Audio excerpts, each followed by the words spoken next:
Plot দুর্নীতির ৩ মামলায় শেখ হাসিনার ২১ বছরের কারাদণ্ড। জয় পুতুলের ৫ বছর, সরকারি সম্পত্তি নিজের নামে নেয় রাষ্ট্রের সঙ্গে বিশ্বাসঘাতকতা, পর্যবেক্ষণ আদালতের। শেখ হাসিনা ৭ বছর করে ২১ বছর, সায়মা ওয়াজেদ পুতুল, সজীব আহমেদ জয়, সাজার মেয়াদ ৫ বছর। অবাক হয়ে গেছে, ৪ বারের প্রধানমন্ত্রী উনি কিভাবে জনগণের সম্পদ মিথ্যাভাবে নিয়েছেন। জুলাই বিপ্লব ও সরকারের বিচারে এখতিয়ার চ্যালেঞ্জ করে ট্রাইব্যুনালে আদেশ পুনর্বিবেচনার আবেদন ইনুর, রাষ্ট্রদ্রোহিতার শামিল বলছে প্রসিকিউশন। এই আবেদনে জুলাই বিপ্লবকে চ্যালেঞ্জ করা হয়েছে, সরকারের গ্রহণযোগ্যতা ঠিক নয়, অস্তিত্বকে চ্যালেঞ্জ করা হয়েছে।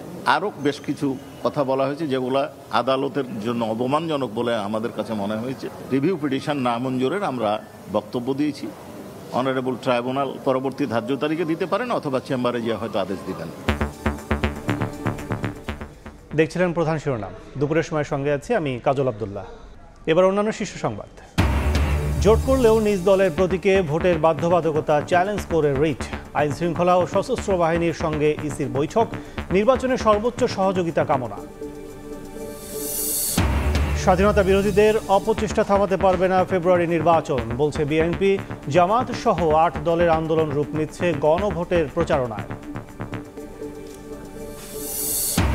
শত শত ঝুঁকিপূর্ণ ভবনে দেদারসে চলছে শিক্ষা কার্যক্রম। রাজুকের ভাঙার নির্দেশ দিলেও মানছেন না কর্তৃপক্ষ, ক্ষমতা প্রয়োগের পরামর্শ নগর পরিকল্পনাবিদদের। করাইলে আগুনে নিঃস্ব বস্তিবাসী খোলা আকাশের নিচে, সহায় সম্বল হারিয়ে চাইছেন আশ্রয়। দ্রুত মানবিক সহায়তা ও পুনর্বাসনের আবেদন ক্ষতিগ্রস্তদের। এবং একদিন পরও নিয়ন্ত্রণে আসেনি হংকংয়ে আবাসিক ভবনের আগুন। প্রাণহানি বেড়ে ৫৫, আহত অর্ধশত, নিখোঁজ প্রায় ৩০০। চীন, যুক্তরাষ্ট্র সহ বিভিন্ন দেশের শোক।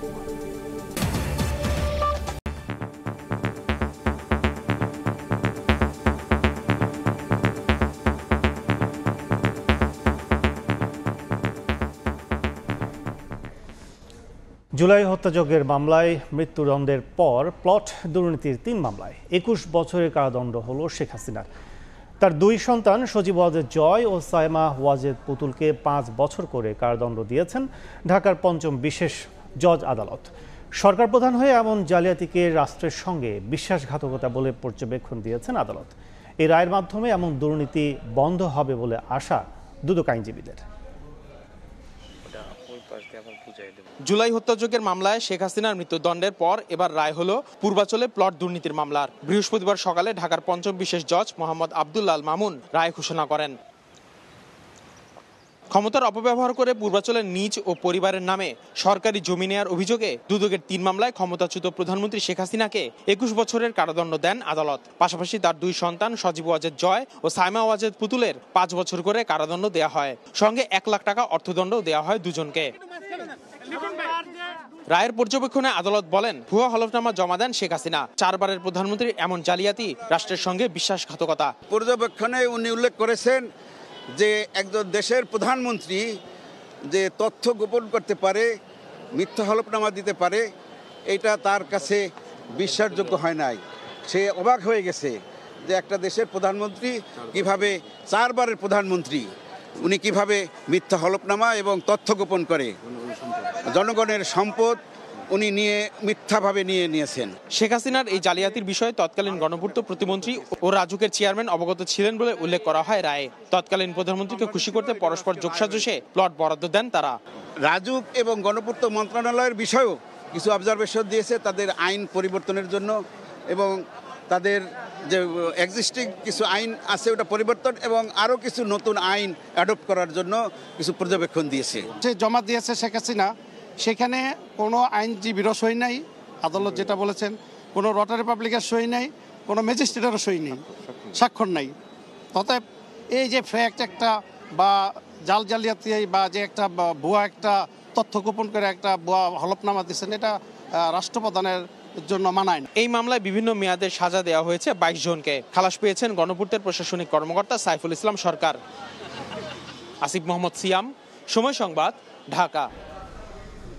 এই মুহূর্তে ঢাকা মহানগর দায়রা জজ আদালতে চত্বরে আছেন সহকর্মী আসিফ মোহাম্মদ সিয়াম, সরাসরি আছে তার কাছে। সাবেক প্রধানমন্ত্রী শেখ হাসিনাকে প্লট জালিয়াতি 3টি মামলায় 7 বছর করে মোট 21 বছরের কারাদণ্ড দেওয়া হয়েছে।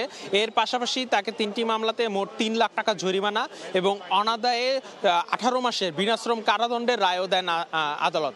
এবং একই অভিযোগে যেহেতু তিনি দুর্নীতি অবৈধভাবে রাজুকের প্লট নিয়েছিলেন নিজের নামে এবং তার ছেলেমেয়ের নামে, তাই একই অভিযোগে তার ছেলে সজীব ওয়াজেদ জয়কে 5 বছরের কারাদণ্ড, 1 লাখ টাকা জরিমানা এবং অনাদায়ে 6 মাসের বিনাশ্রম কারাদণ্ড এবং তার মেয়ে সাইমা ওয়াজেদ পুতুলকে একইভাবে 5 বছরের কারাদণ্ড, 1 লাখ টাকা জরিমানা এবং 6 মাসের কারাদণ্ডের রায় দিয়েছেন আদালত। এই দুদকের অভিযোগ হচ্ছে যে পূর্বাচল নতুন শহর প্রকল্পে শেখ হাসিনা তার প্রধানমন্ত্রীত্বের ক্ষমতা বলে কোনো ধরনের নীতি এবং আইন অমান্য করেই তিনি সেখানে 30 কাঠা প্লট নেন এবং সেই প্লটের সময় তিনি তার হলফনামাতে তার যে রাজধানীতে স্থাবর সম্পত্তি রয়েছে সেই সম্পত্তির বিষয়টি গোপন করেন।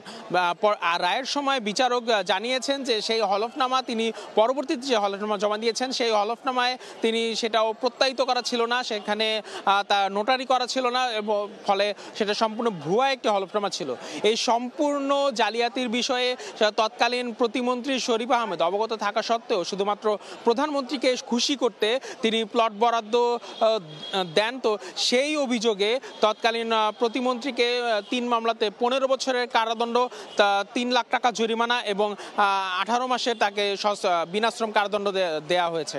তো পুরো রায় পড়ার সময় বিচারক বলেন যে টানা চারবারের প্রধানমন্ত্রী হওয়া সত্ত্বেও তিনি এই ধরনের একটি যে অনিয়ম করেছেন, এই ধরনের যে জালিয়াতি করেছেন, সেটা রাষ্ট্রের সাথে বিশ্বাসঘাতকতা এবং এই প্রধানমন্ত্রীর পক্ষ থেকে এই ধরনের অনিয়ম রাষ্ট্রের প্রতি একটি নেতিবাচক বার্তা দেয় বলেও তিনি এই মুহূর্তে তখন মন্তব্য করেন। এবং ভবিষ্যতে যেন এই ধরনের কোনো দুর্নীতি না হয় সেই প্রেক্ষিতে রাজুককে তিনি সুপারিশ করেন যে যেন ভবিষ্যতে রাজুকের আবাসন নীতিমালার প্রেক্ষিতে তার নীতিমালা রয়েছে সেটাকে যেন সংস্কার করা হয়। যদি বিশেষ কোনো সুপারিশে যদি বিশেষ ক্যাটাগরিতে কাউকে প্লট দিতেও হয় সেক্ষেত্রে যেন সরকারের সুপারিশ থাকে। তো আজকে শেখ হাসিনার রায়ের বিষয় ছিল আমার কাছে সর্বশেষ। এতক্ষণ সরাসরি ছিলাম ঢাকা মহানগর দায়রা জজ আদালতে। জুলাই বিপ্লব ও সরকারের বিচারের এখতিয়ার চ্যালেঞ্জ করে আদেশ পুনর্বিবেচনা চেয়ে ট্রাইব্যুনালে আবেদন করেছেন হাসানুল হক ইনু। সকালে আন্তর্জাতিক অপরাধ ট্রাইব্যুনাল 2-এ এ বিষয়ে আংশিক শুনানি হয়, তবে ইনুর কোনো আইনজীবী উপস্থিত ছিলেন না। শুনানিতে চিফ প্রসিকিউটর তাজুল ইসলাম বলেন, সরকার গঠিত হয়েছে জনগণের আকাঙ্ক্ষা ও জুলাই বিপ্লবের মাধ্যমে। জুলাই হত্যাযজ্ঞের বিচারের জন্যই এই ট্রাইব্যুনাল গঠিত হয়েছে। সরকার কাউকেই দায় মুক্তি দেয়নি, অথচ বিপ্লব ও সরকার নিয়ে প্রশ্ন তুলছে আসামি পক্ষ, যা রাষ্ট্রদ্রোহিতার শামিল। এদিন 1 জুলাই গণ অভ্যুত্থানের প্রথম শহীদ আবু সাইদ হত্যা মামলার সাক্ষ্য গ্রহণ হয়েছে। এদিকে ময়মনসিংহে 3 জনকে হত্যা মামলায় 28 ডিসেম্বর তদন্ত প্রতিবেদন দাখিলের নির্দেশ দিয়েছেন ট্রাইব্যুনাল। এই আবেদনে জুলাই বিপ্লবকে চ্যালেঞ্জ করা হয়েছে। সরকারের গ্রহণযোগ্যতা ঠিক নয়, অস্তিত্বকে চ্যালেঞ্জ করা হয়েছে। আরও বেশ কিছু কথা বলা হয়েছে যেগুলো আদালতের জন্য অপমানজনক বলে আমাদের কাছে মনে হয়েছে। রিভিউ পিটিশন নামঞ্জুরের আমরা বক্তব্য দিয়েছি। অনারেবল ট্রাইব্যুনাল পরবর্তী ধার্য তারিখে দিতে পারেন অথবা চেম্বারে গিয়ে হয়তো আদেশ দিবেন। জোট করলেও নিজ দলের প্রতীকে ভোটের বাধ্যবাধকতা চ্যালেঞ্জ করে হাইকোর্টে রিট হয়েছে। আবেদনে এই বিধান স্থগিতের পাশাপাশি জোটবদ্ধ নির্বাচনে একই প্রতীক ব্যবহারের বিধান বহাল চাওয়া হয়েছে। রিটটি করেন এনডিএম-এর মহাসচিব মমিনুল আমিন। এতে আইন মন্ত্রণালয়ের সচিব ও ইসি সচিবকে বিবাদী করা হয়েছে। আরপিওতে যে সংশোধনী আনা হয়েছে তা অসাংবিধানিক ও মত প্রকাশের পরিপন্থী বলে দাবি করেন আবেদনকারী। জামায়াত ও এনসিপিকে নির্বাচনের সুবিধা দিতেই এই সংশোধনী আনা হয়েছে বলেও অভিযোগ করেন তিনি। আর্টিকেল 20-তে যে প্রভিশনটা ছিল যে জোটবদ্ধভাবে যদি রাজনৈতিক দলগুলো নির্বাচন করে তাহলে তারা একই প্রতীক ব্যবহার করতে পারবে, সেটিকে বর্তমানে পরিবর্তন করা হয়েছে এবং বলা হয়েছে যে যে কোনো দলকে তাদের নিজ নিজ প্রতীকে নির্বাচন করতে হবে। আমরা এই পার্টিকুলার আর্টিকেলটাকে চ্যালেঞ্জ করেছি এবং আমরা এটা স্টে চেয়েছি। পলিটিক্যাল পার্টিগুলো যদি জোটবদ্ধভাবে নির্বাচন করে সেক্ষেত্রে তারা একই প্রতীক ব্যবহার করে যাতে নির্বাচন করতে পারে। সুষ্ঠু নির্বাচন আয়োজনে আইনশৃঙ্খলা বাহিনীর সর্বোচ্চ সহযোগিতা চেয়েছে নির্বাচন কমিশন। সকালে আগারগাঁওয়ে নির্বাচন ভবনে আইনশৃঙ্খলা বাহিনীর সঙ্গে মতবিনিময় সভায় সিসি কথা বলেন। 3 ঘন্টার বৈঠক শেষে কমিশন সচিব জানান, ভোট কেন্দ্রের নিরাপত্তা নিশ্চিতে ভোট কেন্দ্র ভিত্তিক চেকপোস্ট এবং সেন্ট্রাল রিজার্ভ এই 3 ভাগে ভাগ করা হয়েছে। আচরণবিধি প্রতিপালনে প্রথম দিন থেকে আইনের যথাযথ প্রয়োগের নির্দেশ দেওয়ার কথাও জানান সচিব। এদিকে যে কোনো চ্যালেঞ্জ মোকাবেলায় আইনশৃঙ্খলা বাহিনী প্রস্তুত বলেও জানান তিনি।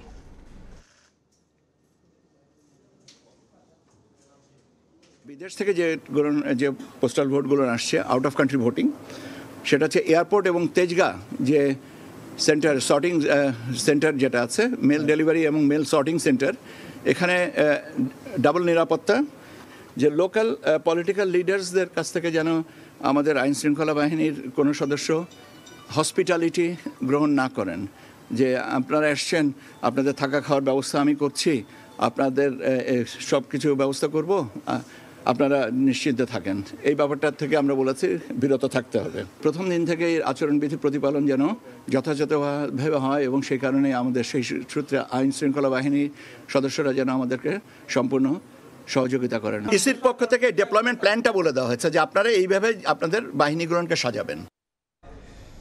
এই মুহূর্তে আগারগাঁওয়ে নির্বাচন ভবনে আছেন সহকর্মী কাউসার চৌধুরী কুমু, সরাসরি যাচ্ছি তার কাছে। এর আগেও জানিয়েছি যে ত্রয়োদশ জাতীয় সংসদ নির্বাচনকে সামনে রেখে আইনশৃঙ্খলা বাহিনীর সঙ্গে বৈঠক করছিল নির্বাচন কমিশন এবং 3 ঘন্টা ধরে এই বৈঠক চলে। কিছুক্ষণ আগেই শেষ হয়েছে বৈঠক। সেখানে যেসব বিষয় উঠে এসেছে, নির্বাচন কমিশন সচিব জানিয়েছে গণমাধ্যমকে যে এখানে সকল আইনশৃঙ্খলার পরিস্থিতি মোকাবেলায় লিডিং দায়িত্বে থাকবে স্বরাষ্ট্র মন্ত্রণালয়। সেখানে একটি কমিটি গঠন করা হবে, মনিটরিং সেল। এই মনিটরিং সেলের মাধ্যমে নির্বাচন কমিশন সেটি তদারকি করবে। যদিও আমরা জানি যে তফসিল ঘোষণার পর সমস্ত মন্ত্রণালয়গুলো নির্বাচন কমিশনের অধীনে চলে আসে এবং নির্বাচন কমিশন সকলকে নির্দেশনা দিলে সেই নির্দেশনা পালন করে যথাযথ কর্তৃপক্ষ। সেক্ষেত্রে এবার নির্বাচন কমিশন বলছে যে সব আইনশৃঙ্খলার সমস্ত দায়িত্ব থাকবে স্বরাষ্ট্র মন্ত্রণালয়ের উপর এবং তারা শুধুমাত্র সেটি সমন্বয় করবে এবং সেখান থেকে মনিটর করবে। এর বাইরেও বলা হচ্ছে যে ভোটের তফসিলের প্রথম দিন থেকে যাতে করে আচরণবিধি প্রতিপালনে কঠোরভাবে প্রয়োগ করে আইনশৃঙ্খলা বাহিনী এবং মাঠ প্রশাসন, সে ব্যাপারেও তারা নির্দেশনা দিয়েছে। একই সাথে তারা বলছে যে ভোট কেন্দ্রের নিরাপত্তা নিশ্চিতে 3 ভাগে ভাগ করেছে নির্বাচন কমিশন, যাতে করে ভোট কেন্দ্রের নিরাপত্তা কোনোভাবেই এই বিঘ্ন না ঘটে সে ব্যাপারেও তারা নিশ্চিত করতে চায়। যদিও বলেছে যে এখনো পর্যন্ত ঝুঁকিপূর্ণ কেন্দ্রের সংখ্যা তারা নির্ধারণ করতে পারেনি, সুনির্দিষ্ট করতে পারেনি, তবে অল্প কিছুদিনের মধ্যে এই সিদ্ধান্ত চলে আসবে বলে জানিয়েছে কমিশন। একই সাথে তারা বলছে যে মাঠ পর্যায়কে তারা সকল ধরনের সহযোগিতা চেয়েছে আইনশৃঙ্খলা স্বরাষ্ট্র মন্ত্রণালয় এবং একই সাথে যে জনপ্রশাসন মন্ত্রণালয়ের কাছ থেকে সব ধরনের সহযোগিতা চেয়েছে। বলেছে যে নির্বাচন কমিশনের যে ধরনের সহযোগিতা চেয়েছে এর যদি কোনোভাবে ব্যত্যয় ঘটে সেখানেও ছাড় দিবে না কমিশন। তারা নানা রকম নির্দেশনার কথা বলেছে এবং কমিশনকেও মাঠ পর্যায়ের বিভিন্ন চিত্র তুলে ধরেছে আইনশৃঙ্খলা বাহিনীর সদস্যরা। এবং আগামী শনিবারে কিন্তু জাতীয় নির্বাচন এবং গণভোটের মক ভোটিং করবে নির্বাচন কমিশন। এতক্ষণ সরাসরি ছিলাম আগারগাঁওয়ে ইসি কার্যালয়ে। স্বাধীনতা বিরোধীদের অপচেষ্টা ফেব্রুয়ারির নির্বাচন থামাতে পারবে না বলে মন্তব্য করেছেন বিএনপি নেতারা। বলেন, আগামী নির্বাচন 24-এর আন্দোলনের অংশ। অর্জিত বিজয়কে ভিন্ন খাতে নেয়ার চেষ্টাকে প্রতিহতের হুঁশিয়ারি তাদের। আদালত প্রভাবিত হয়ে শেখ হাসিনার বিরুদ্ধে কোনো রায় দিচ্ছে না বলেও মন্তব্য বিএনপি নেতাদের। 90-এর এরশাদ বিরোধী আন্দোলনের পরে 24-এর অভ্যুত্থান দেশে গণতান্ত্রিক যাত্রায় দিয়েছে নতুন মাত্রা। দুপুরে জাতীয় প্রেস ক্লাবে 90-এর ছাত্র গণ অভ্যুত্থানের শহীদ ডাক্তার মিলনের 35তম শাহাদাত বার্ষিকী উপলক্ষে আলোচনা সভায় আসন্ন নির্বাচন সহ উঠে আসে শেখ হাসিনার বিচার প্রসঙ্গ। এই ধরনেরই আমাদেরকে সভায় বর্তমান সরকারের সময়ে বিচার প্রাঙ্গণে কোনো রাজনৈতিক হস্তক্ষেপ নেই মন্তব্য করেন বিএনপির সিনিয়র যুগ্ম মহাসচিব রুহুল কবির রিজভী। বলেন, আদালতকে প্রভাবিত করেছিলেন শেখ হাসিনা। বর্তমান অন্তর্বর্তীকালীন সরকার তার আমলে আইন আদালত এখানে কোনো হস্তক্ষেপের কারো সুযোগ নেই।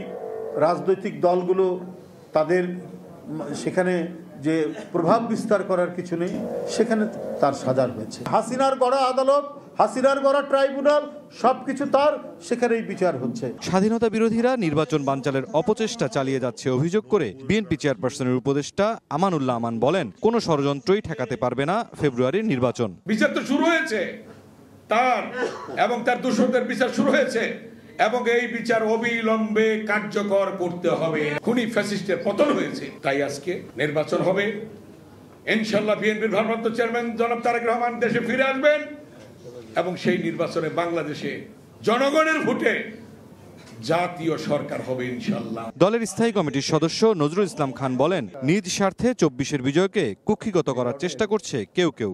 নিজেদের স্বার্থে অনেকেই বিজয়কে কুক্ষিগত করার চেষ্টা করে, মনে করে যে এই বিজয় সম্পূর্ণই তার, এই বিজয়ে যে আরো অনেকের অংশগ্রহণ আছে, এই বিজয়ে যে আরো অনেকেই সঙ্গী আছে, এগুলো অনেকেই তখন মনে রাখতে চায় না। সত্যিকারের স্বাধীন রাষ্ট্র গড়ে তুলতে না পারলে গণতন্ত্রের লড়াইয়ের শহীদদের আত্মা শান্তি পাবে না বলেও জানান বিএনপি নেতারা। যারাই জনগণের মুরসালিন হক জুনায়েদ, সময় সংবাদ, ঢাকা। জাতীয় নির্বাচনের আগে গণভোট, সংসদের উভয় কক্ষে পিআর সহ 5 দফা দাবিতে জামাত সহ 8 দলের চলমান আন্দোলন মোড় নিচ্ছে ভিন্ন প্রবাহে। আন্দোলনের স্রোতকে কাজে লাগিয়ে গণভোটের রায় রাষ্ট্র সংস্কারের পক্ষে নিতে উদ্যোগ নিয়েছে দলগুলো। প্রথমবারের মতো দলগুলোর শীর্ষ নেতাদের সমন্বয়ে ঢাকার বাইরে কর্মসূচি পালনেরও ঘোষণা এসেছে। বলছেন, জুলাই অভ্যুত্থানের চেতনা বাস্তবায়নের সরকার নয়, জনগণের সঙ্গী হবে দলগুলো। বিস্তারিত শফিক মুন্সির রিপোর্টে।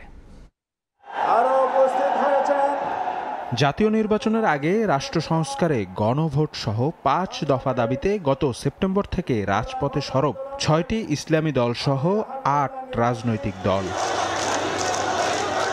তবে প্রধান উপদেষ্টার ভাষণে এবং জুলাই সনদের রাষ্ট্রপতির আদেশে গণভোট ও জাতীয় নির্বাচন একই দিনে করার সিদ্ধান্ত জানিয়েছে সরকার। আগামী জাতীয় সংসদ নির্বাচনের দিনেই গণভোটের আয়োজন করা হবে। সরকারের এমন অবস্থানে নাখোশ জামায়াত সহ 8 দল। তবে গণভোট যখনই হোক, তাতে যেন রাষ্ট্র সংস্কারে জনগণ হ্যাঁ ভোট প্রদান করে, সেজন্য নানা উদ্যোগ নিয়েছে তারা। হ্যাঁ ভোটের পক্ষে জনমত গঠনে 7 বিভাগীয় শহরে সমাবেশের ঘোষণা দিয়েছে 8 দল।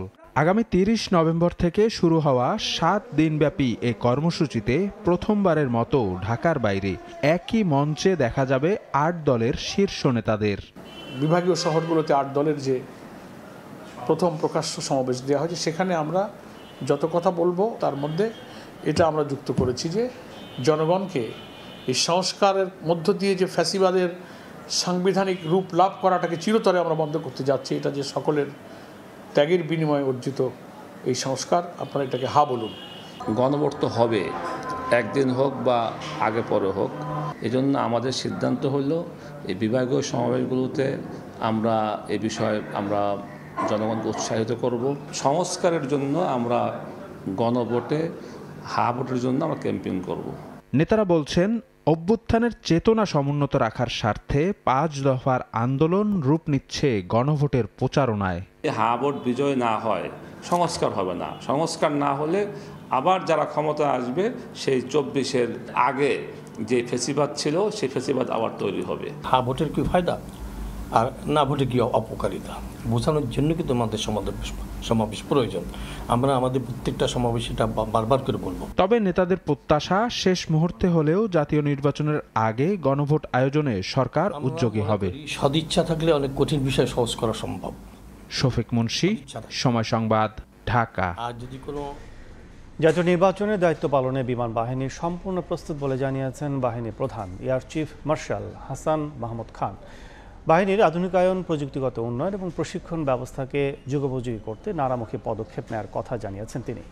যশোরের বিমান বাহিনী একাডেমিতে শীতকালীন রাষ্ট্রপতি কুচকাওয়াজ 2025-এ তিনি এসব কথা বলেন।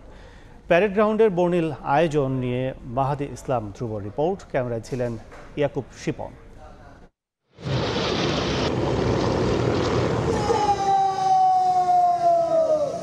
পূর্ব আকাশের সূর্যের বিপরীতে গর্জে ওঠে যুদ্ধ বিমান, মনোমুগ্ধকর অ্যারোবেটিক ডিসপ্লে, প্যারা জাম্পিং আর শৈল্পিক ফ্লাইপাস্ট। যশোরের প্যারেড গ্রাউন্ডের আকাশে একের পর এক কর্মযজ্ঞ।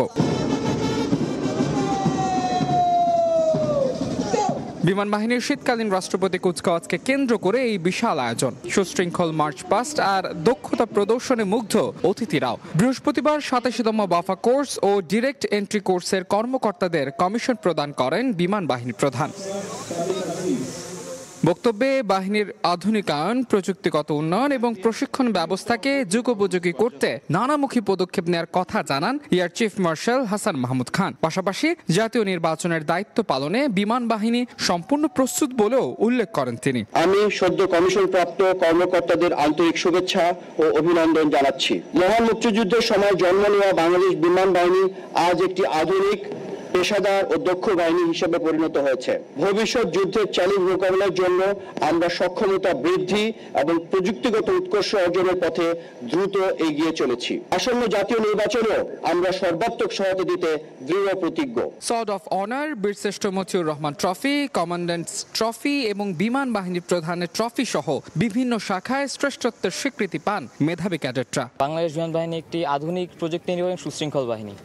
এই বাহিনীর একজন সদস্য হতে পেরে আমি নিজেকে অত্যন্ত গর্বিত মনে করছি। বিমান বাহিনী ট্রফি অর্জন আমাদের জন্য অত্যন্ত সম্মানজনক এবং গৌরবের বিষয়। এই ট্রফি অর্জনের পর আমি নিজেকে অত্যন্ত সৌভাগ্যবান মনে করছি। এই অর্জন আমার একার নয়। দেশের আকাশ রক্ষার দায়িত্ব নিয়ে 8 নারী সহ মোট 40 কর্মকর্তা যুক্ত হলেন বিমান বাহিনীর নতুন অভিযানে। শীতের কুয়াশা ভেদ করে যশোরের আকাশে ভেসে উঠেছে বিমান বাহিনীর গৌরবের রাষ্ট্রপতি কুচকাওয়াজ 2025। এর মাধ্যমে আজ যারা কমিশন প্রাপ্ত হলেন, দেশের আকাশ সীমা রক্ষার দায়িত্ব এখন তাদের কাঁধে। এরা শুধু কমিশন প্রাপ্ত কর্মকর্তাই নন, দেশের ভবিষ্যৎ প্রজন্মের সাহস, সুরক্ষা এবং আস্থার প্রতীক। যশোর থেকে মাহাদ ইসলাম ধ্রুব, সময় সংবাদ। কোন একটি জনগোষ্ঠী থেকে পেছনে রেখে দেশের উন্নয়ন সম্ভব নয়, তাই নতুন বাংলাদেশ করতে সবার কার্যকর অংশগ্রহণ জরুরি বলে মন্তব্য করেছেন স্থানীয় সরকার বিষয়ক উপদেষ্টা আসিফ মাহমুদ সজীব ভুঁইয়া। দুপুরে রাজধানীর কামরাঙ্গীরচরে মার্কাজুত তাকওয়া মাদ্রাসা আয়োজিত জাতীয় শিক্ষা সেমিনারে এ কথা বলেন তিনি। কোনো একটি জনগোষ্ঠীকে পিছনে ফেলে বা কোনো একটি জনগোষ্ঠীকে রেখে বাংলাদেশের উন্নয়ন এবং অগ্রগতি সম্ভব না। জুলাই গণঅভ্যুত্থানে মাদ্রাসার ছাত্ররা, আলেম ওলামারা এগিয়ে এসেছেন। ঠিক সেরকম ভাবে বাংলাদেশের ভবিষ্যৎ অগ্রগতি, নতুন বাংলাদেশ গড়ার ক্ষেত্রে আপনাদের অংশগ্রহণ এবং অর্থবহ অংশগ্রহণ আমরা কামনা করি। করাইল বস্তিতে আগুনে নিঃস্ব পরিবারগুলো সহায় সম্বল হারিয়ে এখন খোলা আকাশের নিচে। কেউ কেউ আশ্রয় নিয়েছেন ঈদগাহ, এরশাদ স্কুল মাঠ এবং মহাখালী টিএনডি মাঠে। ক্ষতিগ্রস্তরা বলছেন এখন সরকারি ও বেসরকারি দাতা সংস্থা ত্রাণ সহায়তাই নিজেদের গুছিয়ে নেবার একমাত্র মাধ্যম।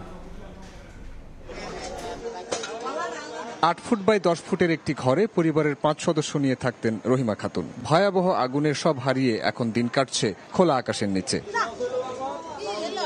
শুধু রহিমা একা নন, মঙ্গলবারের আগুনে ঘরহারা অন্যান্য পরিবারগুলোর দিনরাত কাটছে ঈদগাহে, স্কুল মাঠে অথবা নিজেদের জ্বলে যাওয়া ভিটায়।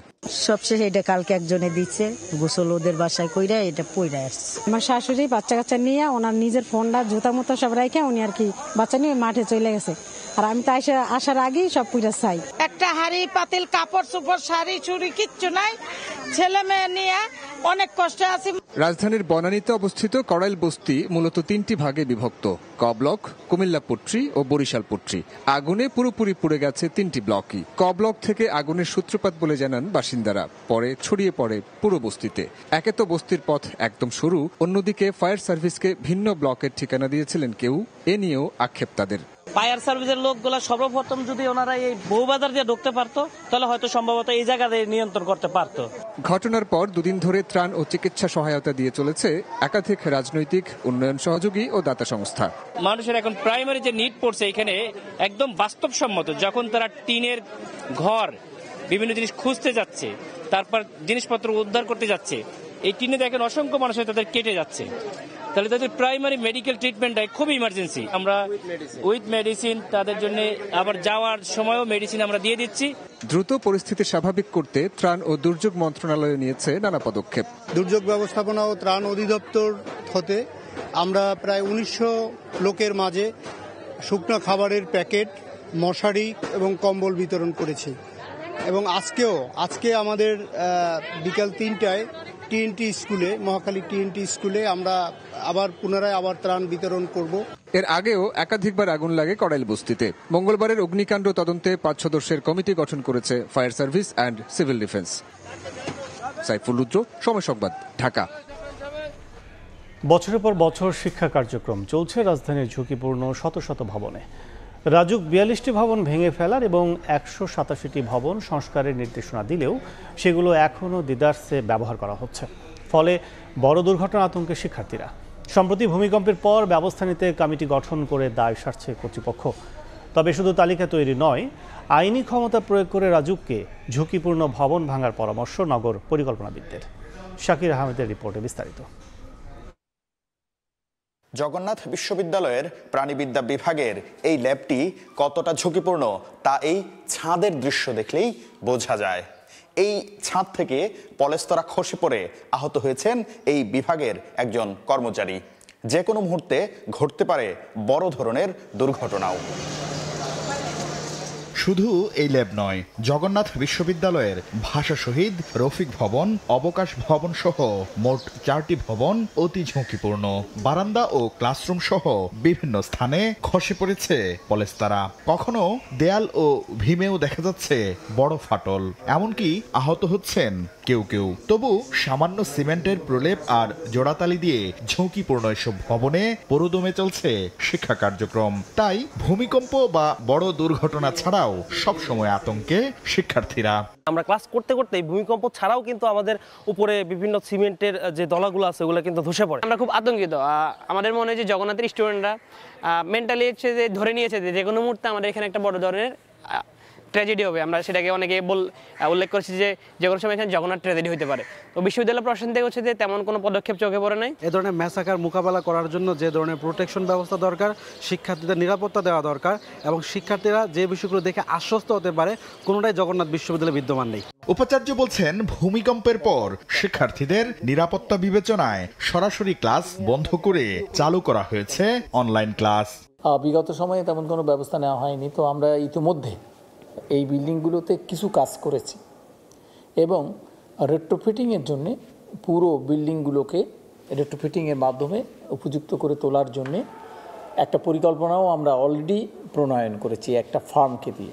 শুধু এই বিশ্ববিদ্যালয় নয়, একই অবস্থা সরকারি কবি নজরুল কলেজেরও। সেখানেও প্রায় সবগুলো ভবন ঝুঁকিপূর্ণ, তবে টনক নড়ছে না কর্তৃপক্ষের। 2023 সালে আরবান রেজিলেন্স প্রকল্পের আওতায় 2705টি শিক্ষা প্রতিষ্ঠান জরিপ করে 187টি ভবনের রেট্রোফিটিং বা সংস্কার এবং 42টি ভবন পুরোপুরি ভেঙে ফেলার নির্দেশনা দেয় রাজধানী উন্নয়ন কর্তৃপক্ষ রাজুক। কিন্তু ঝুঁকিপূর্ণ এসব ভবন এখনো দেদারসে ব্যবহার করা হচ্ছে। এ অবস্থায় নগর পরিকল্পনাবিদরা বলছেন, রাজুক শুধু তালিকা তৈরি করে থেমে যাওয়ায় এসব ভবন এখনো রয়ে গেছে। ঝুঁকিপূর্ণ ভবন মানে সাধারণ অবস্থাতে সে কলাপস করতে পারে। সেজন্য অবশ্যই আমাদের এটাকে নোটিশটাকে আমলে নিয়ে আমাদের এই শিক্ষা প্রতিষ্ঠানগুলোকে ব্যবহার বন্ধ করতে হবে। আর যদি সেটা প্রতিষ্ঠানগুলো করতে ব্যর্থ হয়, অবশ্যই রাজুককে তার উপর যে অর্পিত দায়িত্ব সেটা জনগণের জীবন রক্ষার্থে সেটা প্রয়োগ করতেই হবে। রাজুক জানিয়েছে, বারবার চিঠি পাঠানো হলেও কোনো ব্যবস্থা নেয়নি প্রতিষ্ঠানগুলো। শাকির আহমেদ, সময় সংবাদ, ঢাকা। কুষ্টিয়া অঞ্চলে দিন দিন অশান্ত হয়ে উঠছে পদ্মা। স্থানীয় 4টি গ্রুপ প্রকাশ্য অস্ত্র নিয়ে নিয়মিতই পদ্মা নদীতে মহড়া দিচ্ছে। অবৈধ বালু উত্তোলন, চর দখল, আধিপত্য বিস্তার নিয়ে প্রায় হচ্ছে সংঘর্ষ। বাবুল হোসেনের ক্যামেরায় SM রাশেদের রিপোর্ট। সিসিটিভি ফুটেজে দেখা যায় একদল অবৈধ অস্ত্র নিয়ে রাতের আধারে চাঁদার দাবিতে বালু ব্যবসা প্রতিষ্ঠানে হামলা করছে। শুধু রাতে নয়, দিনের আলোতেও পদ্মা নদীতে সাদা রঙের স্পিড বোট করে অস্ত্রের মুখে নৌপথে চাঁদা তুলছে। প্রতিটি পণ্যবাহী কার্গো জাহাজকে গুনতে হচ্ছে চাঁদা। নদী থেকে অবৈধ বালু উত্তোলন, চর দখল, আধিপত্য বিস্তার নিয়ে প্রায় হচ্ছে সংঘর্ষ। সব মিলিয়ে শুষ্ক মৌসুমে শান্ত পদ্মা এখন অশান্ত। স্থানীয় 4টি গ্রুপ প্রকাশ্যে অস্ত্র নিয়ে নিয়মিত পদ্মায় মহড়া দিচ্ছে। গত 6 মাসে গ্রুপগুলোর সংঘর্ষে পদ্মায় 4 জন নিহত ও 6 জন গুলিবিদ্ধ হয়েছেন। এসব বাহিনী সদস্যদের বেপরোয়া কর্মকাণ্ডে আতঙ্কিত পদ্মাপাড়ের বাসিন্দা ও ব্যবসায়ীরা। অস্ত্র দেখায় যে তোরা নিছিস, কিন্তু আমরা তা যাই না। আমার মারধর করে আমার টাকা পয়সা গুলি করে নিচ্ছে। আর বৈদ্যুতর থেকে বালু নিয়ে আসতে আমার এরকম মারধর করে ভয়টা দেখায়, তারা কয় যে অবৈধ চরে যায় বালুলি আসা লাগবি, ডাকের চরে যাওয়া যাবি না। আর আমরা এই তেলে খুব অশান্তির মধ্যে আছি। আমরা চাচ্ছি শান্তিভাবে সুস্থভাবে চট্টগ্রাম সুস্থভাবে চলে। পদ্মা নদীতে শৃঙ্খলা রক্ষা ও অবৈধ কর্মকাণ্ড বন্ধে ব্যবস্থা নেওয়ার আশ্বাস সংশ্লিষ্টদের। আমরা এই বিষয়ে আইন শৃঙ্খলা রক্ষার্থে নদীতে তৎপর আছি, কেউ অবৈধভাবে বালিয়ে তুলতে পারবে না। মোবাইল কোর্ট পাশাপাশি যৌথ বাহিনীর অভিযানের মাধ্যমে এই যাতে পদ্মা নদীতে কার্যকরী ব্যবস্থা গ্রহণ করবে। খুব শীঘ্রই এটির আমরা ইফেক্টিভ একটা রেজাল্ট দিতে পারবো। পুলিশের তথ্য মতে পদ্মা নৌপথে গত 2 মাসে হত্যাসহ বিভিন্ন অপরাধে কুষ্টিয়া ও পাবনার বিভিন্ন থানায় 15টি মামলা হয়েছে। এস.এম. রাশেদ, সময় সংবাদ, কুষ্টিয়া। রাজধানী এভার কেয়ার হাসপাতালে সিসিইউতে নিবিড় পর্যবেক্ষণে আছেন বিএনপি চেয়ারপারসন বেগম খালেদা জিয়া। দলের স্থায়ী কমিটির সদস্য ডাক্তার AZM জাহিদ হোসেন এ তথ্য নিশ্চিত করেছেন। জানান, মেডিকেল বোর্ডের দেশি বিদেশি বিশেষজ্ঞ চিকিৎসকের তত্ত্বাবধানে সিসিইউতে নিবিড় পর্যবেক্ষণে রয়েছেন খালেদা জিয়া। পাশাপাশি তার দ্রুত সুস্থতায় দেশবাসীর কাছে দোয়া চেয়েছেন ডাক্তার জাহিদ। রোববার এভার কেয়ার হাসপাতালে ভর্তি করা হয় খালেদা জিয়াকে। স্বাস্থ্য পরীক্ষা শেষে চিকিৎসক তার হার্ট এবং ফুসফুসে ইনফেকশনের কথা জানান। দীর্ঘ 1 যুগ পর সংস্কার কাজ শুরু হয়েছে সাতক্ষীরা শ্যামনগর আঞ্চলিক মহাসড়কে। কাজে ধীরগতি, সড়কে গর্ত ধুলায় চরম ভোগান্তিতে স্থানীয়রা। এদিকে সড়কটি দিয়ে চলাচলে প্রায় বিকল হচ্ছে যানবাহনের যন্ত্রাংশ। মমতাজ আহমেদ বাপির পাঠানো তথ্য, ছবি রিপোর্ট। সংস্কার কাজ চলছে সাতক্ষীরা শ্যামনগর আঞ্চলিক মহাসড়কে। একপাশে গর্ত করে ফেলা হয়েছে বালু, চারদিকে ঢেকে গেছে ধুলায়, আর এক পাশ দিয়ে ঝুঁকি নিয়ে চলছে যানবাহন।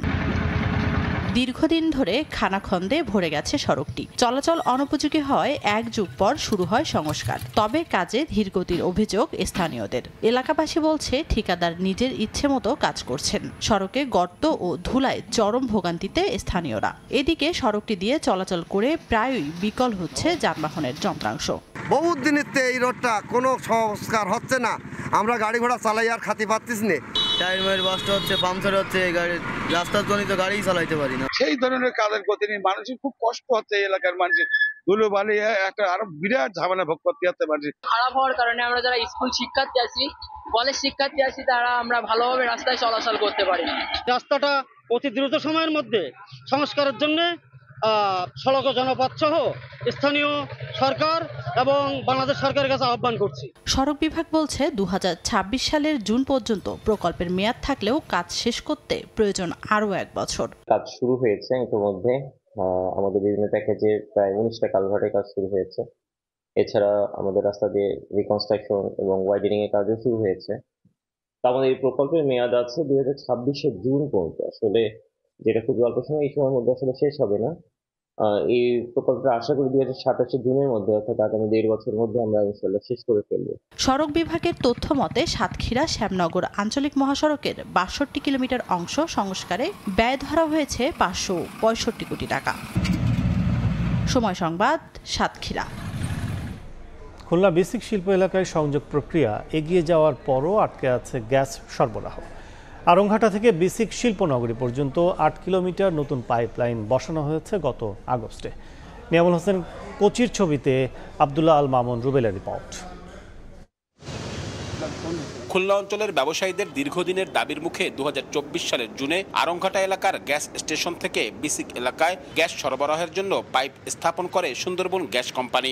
18 কোটি টাকা ব্যয়ে 8 কিলোমিটার নতুন পাইপলাইন স্থাপন শেষ হয় গত আগস্ট মাসে। তবে বিসিক শিল্প এলাকায় গ্যাস সংযোগ দিতে এখন নতুন জটিলতা। দীর্ঘদিন ধরে গ্যাসের আশায় থাকা ব্যবসায়ীরা হতাশ। তাদের অভিযোগ, বিদ্যুতের অতিরিক্ত মূল্যে আর্থিক ক্ষতির মুখে পড়েছেন অনেক ব্যবসায়ী। উৎপাদন খরচ বৃদ্ধিতে রুগ্ন শিল্পে পরিণত হচ্ছে বহু প্রতিষ্ঠান। গ্যাসের সংযোগের জন্য তো বিভিন্ন সময় বিভিন্ন অ্যাক্টিভিটি অ্যাপ্লাই করে, কিন্তু দেখা যাবে ওই অ্যাপ্লাই পর্যন্ত শেষ, কার্যক্রম ওই জায়গায় স্থগিত। আমাদের গেট পর্যন্ত আসার পরেও আমরা ভাবছিলাম হয়তো আমাদের কাছে দোরগোড়ায় পৌঁছাবে, কিন্তু কি অজানা কারণে এখনো পর্যন্ত গ্যাসটা আমাদের কাছে আসলো না। আমরা ব্যাপকভাবে ক্ষতিগ্রস্ত হচ্ছি। র ম্যাটেরিয়ালগুলো আছে, যেগুলো প্রোডাকশন আমরা তৈরি করি, এগুলোর ক্ষেত্রে গ্যাস হলে আমাদের ব্যবসায় আরও উত্তরোত্তর উন্নতি হবে বলে আমরা মনে করি। এটা তো আদালতের সংশ্লিষ্ট, তো এই জন্য আর কি আমাদের একটু ব্যাগ পোহাতে হচ্ছে। তো আশা করি যে বাকি যে শিল্প প্রতিষ্ঠানগুলি আছে, যারা অনেকে আছে হস্তান্তর করবে, তো এখানে অন্যান্য যারা সম্ভাব্য শিল্প প্রতিষ্ঠান তারা হস্তান্তরের মাধ্যমে এটার এই সুযোগটা নিতে পারে। অর্থনীতিবিদরা বলছেন গ্যাস সংযোগের অভাবে বিসিক এলাকায় নতুন বিনিয়োগকারীরা আগ্রহী হচ্ছেন না, বাড়ছে না অর্থনৈতিক গতিশীলতাও। গ্যাস সংযোগ থাকলে এই অঞ্চলে প্রোডাকশন ক্যাপাসিটি বাড়বে এবং এখানকার শ্রমিকের কর্মসংস্থান সৃষ্টি হবে। সুন্দরবন গ্যাস কোম্পানি জানায় সংযোগ অনুমোদনের জন্য পেট্রোবাংলাকে দ্বিতীয় দফায় চিঠি দেওয়া হয়েছে। দ্রুত গ্যাস সরবরাহ নিশ্চিতের চেষ্টা করছেন তারা। আমাদের ঊর্ধ্বতন যারা আছে পেট্রোবাংলা মন্ত্রণালয় সবাই আসলে খুলনার ব্যাপারে খুবই বিষয়টা নিয়ে খুব চিন্তা করছেন, যেখানে যাতে ইন্ডাস্ট্রিয়ালাইজেশন হয়, কর্মসংস্থান হয়। খুলনার বিসিক শিল্প এলাকায় 240টি প্লটে 84টি শিল্প ইউনিট রয়েছে। এর মধ্যে 10টি ইউনিট বর্তমানে বন্ধ রয়েছে। আব্দুল্লাহ আল মামুন রুবেল, সময় সংবাদ, খুলনা। অর্থবছরের শুরুর প্রান্তিকে মূলধনী যন্ত্রপাতির আমদানি বেড়েছে 23%। কেন্দ্রীয় ব্যাংকের নীতি সহায়তার পর ব্যবসা বাণিজ্যে খরা কাটতে যাচ্ছে বলে মনে করে বাংলাদেশ ব্যাংক। তবে ব্যাংক খাত সংশ্লিষ্টরা বলছেন, কোন ধরনের মূলধনী যন্ত্রপাতি আমদানি হচ্ছে তার উপর নির্ভর করবে আর্থিক খাতের ভবিষ্যৎ সফলতা। সেলিয়া সুলতানার রিপোর্ট। বৈশ্বিক বা অন্দরের রাজনীতির অস্থিরতা, মহামারী অথবা কূটকৌশলের টার্গেটে বাণিজ্যিক রুট ও ডলারের বাজারের অস্থিরতা, অর্থনীতি আর নৈতিক দ্বন্দ্বে গত 6 বছর দফায় দফায় হোঁচট খেয়েছে ব্যবসা বাণিজ্য। সর্বশেষ জুলাই অভ্যুত্থানের পর আর্থিক খাতের অস্থিরতায় ব্যবসা বাণিজ্যে ধীরগতি প্রভাব ফেলে মোটা দাগে। বিদেশি বিনিয়োগকারীদের বায়না, সরকার আসার অপেক্ষায় থাকতে চান তারা। নতুন সরকারের বাণিজ্য নীতির দিকে তাকিয়ে দেশের ব্যবসায়ীরাও। এদিকে অর্থবছরের প্রথম প্রান্তিকে আসে সুখবর। 1 বছর পর মূলধনী যন্ত্রপাতি ও শিল্পের কাঁচামাল আমদানির ঋণপত্র বেড়েছে 23%। জুলাই থেকে সেপ্টেম্বরে মূলধনী যন্ত্রপাতির আমদানিতে ব্যাংকে ঋণপত্র খোলা হয়েছে 47 কোটি ডলারের বেশি। কেন্দ্রীয় ব্যাংকের বিশেষ নীতি সহায়তায় ব্যবসা বাণিজ্যে ফিরেছেন অনেক ব্যবসায়ী। এতে বাণিজ্যে খরা কাটতে যাচ্ছে বলে মনে করে বাংলাদেশ ব্যাংক। এই ইম্পোর্টের কারণে উৎপাদন বৃদ্ধি পাবে। স্বাভাবিকভাবে উৎপাদন বৃদ্ধি পেলে দুটো ইফেক্ট দেখব। 1 নম্বর হলো আমাদের এক্সপোর্ট বৃদ্ধি পাবে, আর এক্সপোর্ট যদি না হয়, উৎপাদিত পণ্য যদি লোকাল মার্কেটে ব্যবহৃত হয়, সেটা ইম্পোর্টের সাবসিডি পণ্য হিসেবে ব্যবহৃত হবে। এদিকে ব্যাংক খাত সংশ্লিষ্টরা বলছেন, কোন ধরনের মূলধনী যন্ত্রপাতি আমদানি হচ্ছে তা পর্যবেক্ষণ করা প্রয়োজন। ইন্ডাস্ট্রি শুরু করতে গেলে তো আমদানি করতে হচ্ছে, বিএমআরই করতে গেলে তারপরে বিএম মেশিনারি কিছু ইম্পোর্ট করতে। এগুলি কিন্তু positive step because of the positive policy taken by the government.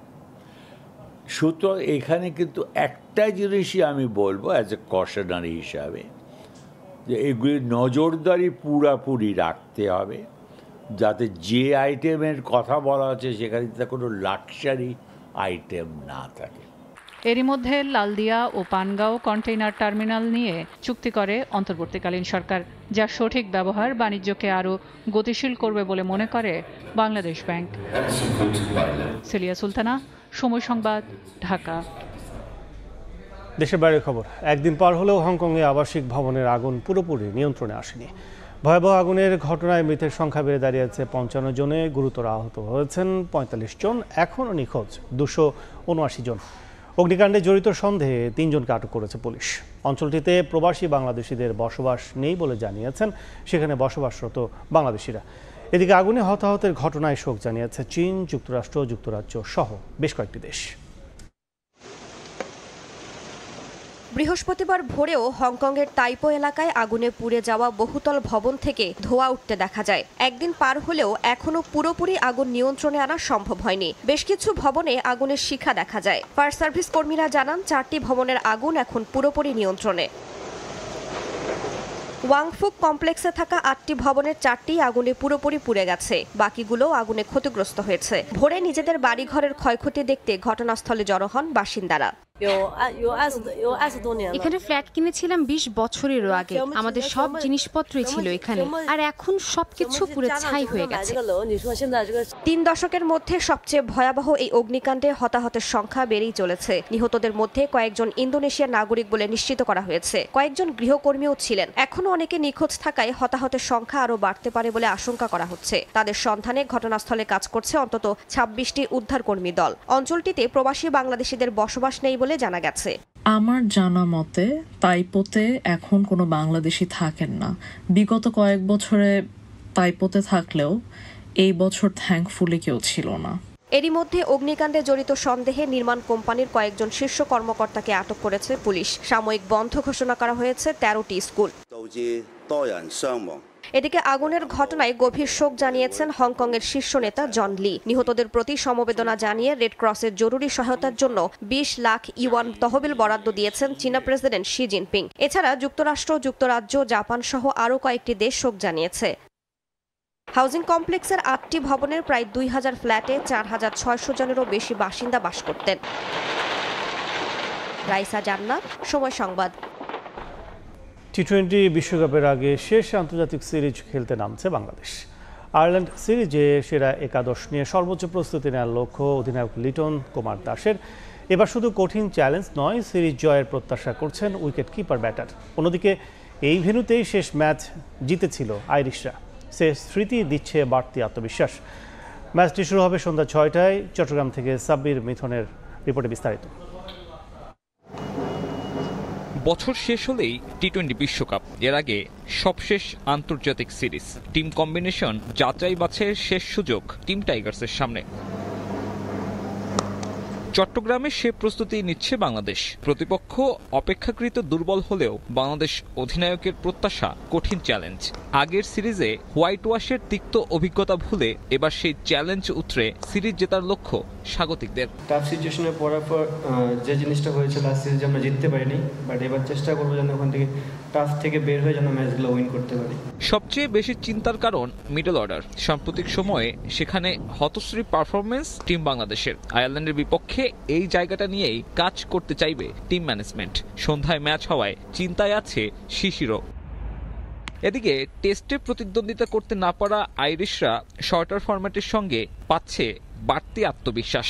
এই মাঠে সবশেষ খেলা টি-20তে বাংলাদেশকে হারানোর স্মৃতি রয়েছে তাদের। রঙিন পোশাকে সে কাজটা আবারও করতে চাইবে সফররতরা। টেস্ট তো আমরা তেমন খেলি না, তবে শর্টার ফরম্যাটে আমাদের অভিজ্ঞতা ভালো, বেশ স্বাচ্ছন্দ্য পাই। সাম্প্রতিক সময়ে আমাদের বেশ ভালো কিছু জয়ও আছে, সিরিজ জয়ও আছে, তাই আমরা আত্মবিশ্বাসী। সাগরিকা স্পোর্টিং উইকেটে রান উৎসব দেখার সম্ভাবনা তীব্র, তবে শিশিরের কারণে টস ভাগ্যটাও হবে ভীষণ গুরুত্বপূর্ণ। টি-20 বিশ্বকাপের আগে সবশেষ আন্তর্জাতিক সিরিজ। এই সিরিজে পরীক্ষা নিরীক্ষার সুযোগ রয়েছে বহু, তবে টিম ম্যানেজমেন্ট কি শুধুমাত্র একটা জয়ের জন্যই নামবে কিনা সেটাই এখন দেখার বিষয়। এবং এই সবশেষ সিরিজেও যদি বেঞ্চ শক্তি না দেখা হয়, তাহলে টি-20 বিশ্বকাপের আগে আরও একটা অপূর্ণ প্রস্তুতি নিয়ে বাংলাদেশ যাবে বিশ্বকাপ খেলতে। চট্টগ্রাম থেকে সাব্বির মিথুন, সময় সংবাদ। বিপিএল নিলামের লোকাল ক্রিকেটারদের তালিকা প্রকাশ করল বিসিবি। তালিকায় জায়গা পেয়েছেন 166 জন ক্রিকেটার। এখন পর্যন্ত ডিরেক্ট সাইনিং হয়েছে 10 জনের। সর্বোচ্চ এই ক্যাটাগরিতে রাখা হয়েছে লিটন দাস, মেহেদী হাসান মিরাজ, মোস্তাফিজুর রহমান, তাসকির আহমেদ, তানজিদ তামিম ও নাইম শেখকে। তবে সরাসরি চুক্তিতে দল পাওয়ায় নিলামে উঠছে না মোস্তাফিজ, তাসকিন ও মিরাজের নাম। এছাড়া বি ক্যাটাগরিতে 20 জন, সিতে 18, ডিতে 19, ইতে 37 এবং এফ ক্যাটাগরিতে আছেন 66 জন।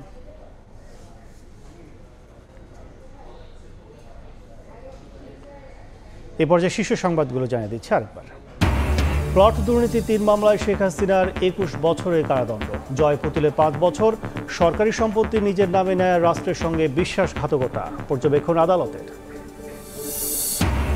জোট করলেও নিজ দলের প্রতীকে ভোটের বাধ্যবাধকতা চ্যালেঞ্জ করে রিট। আইন শৃঙ্খলা ও সশস্ত্র বাহিনীর সঙ্গে ইসির বৈঠক, নির্বাচনের সর্বোচ্চ সহযোগিতা কামনা।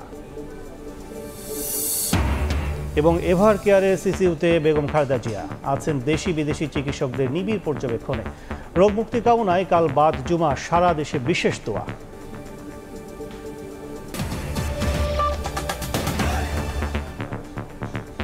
এই ছিল দুপুরের সময়। বিকেল 3টার সময় সংবাদ নিয়ে আসছে কিছুক্ষণ পরে। সঙ্গে থাকুন সময়ের।